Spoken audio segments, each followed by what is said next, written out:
안녕하셨습니까? 백작가 TV 시작합니다. 아메리카 쪼개지는 날이 오기라도 하는 건가요?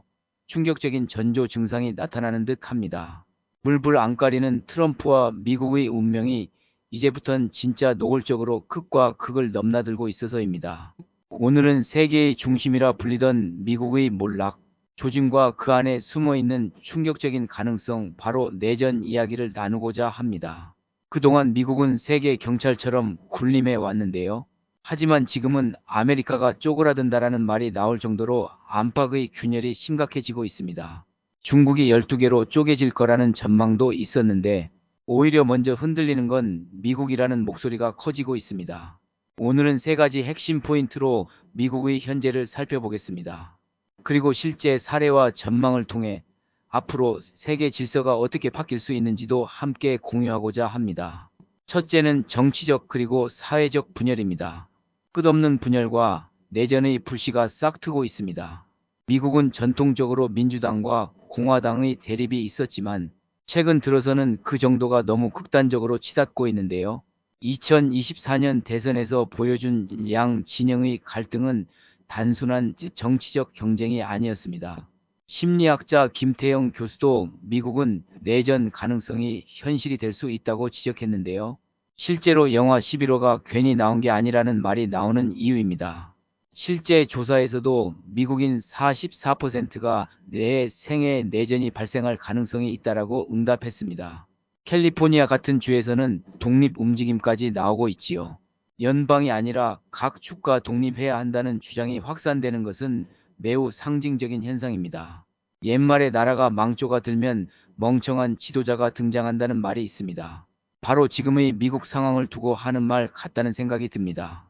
두 번째는 대외 정책의 연속된 실패입니다. 아프가니스탄 철군은 혼란 그 자체였고 우크라이나 전쟁도 미국의 의도대로 흘러가고 있지 않습니다. 중국과 러시아, 북한 문제에서도 뚜렷한 성과를 내지 못하고 있는데요. 그래서 최근에는 베네수엘라를 압박하거나 심지어 바그람 공항을 다시 점령하려 한다는 이야기도 나오고 있습니다.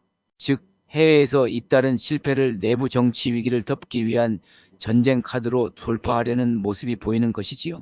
강자에겐 숙이고 약자에겐 강한 척 하는 것이지요. 속이 다 보이는 눈앞 이익만 챙기는 덩치 큰 횡포꾼으로 전락하고 있어 안타까울 뿐입니다.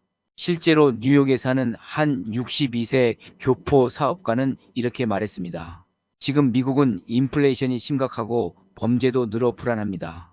그런데 정치권은 싸움만 하고 있어요. 나라가 어디로 가는지 모르겠습니다. 이런 목소리가 현장에서 점점 커지고 있는 상황입니다. 세 번째는 우리와의 관계입니다. 트럼프 대통령이 내세운 어젠더 47은 사실상 동맹국을 현금 창구로 이용하겠다는 계획도 들어있는데요. 실제로 한국에서만 3,500억 달러를 갈취하겠다는 표현까지 등장합니다. 조선, 반도체, 배터리 같은 핵심 산업을 헐값에 가져가려는 움직임도 노골화되고 있습니다. 왜 우리가 호구처럼 손해를 보며 끌려가야 하느냐는 불만이 한국 사회에서 터져 나오는 것도 충분히 공감할 만한 부분이지요. 이럴수록 수출 지역을 다변화하고 미국 의존도를 줄여야 한다는 목소리가 나옵니다. 미국이 흔들릴수록 우리 경제와 안보도 큰 영향을 받게 되기 때문입니다. 정리해 보겠습니다. 오늘 말씀드린 세 가지 핵심은 정치적, 사회적, 극단적 분열로 내전 가능성까지 불거지고 있고 대외 정책의 연이은 실패가 미국을 더 흔들고 있으며 이런 불안이 결국 한국에도 직접적인 영향을 미친다는 점입니다. 한 나라가 쇠퇴할 때는 외부보다는 내부에서부터 무너지기 마련입니다. 강한 적은 외부에 있는 것이 아니라 내부의 분열에 있다라는 말이 딱 맞습니다.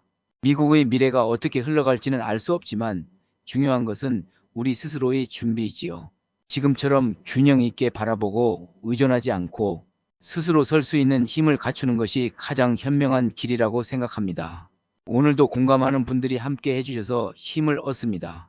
오늘 영상이 도움되셨기를 바라면서 이만 영상 마칩니다. 구독과 좋아요는 제게 큰 힘이 됩니다. 감사합니다.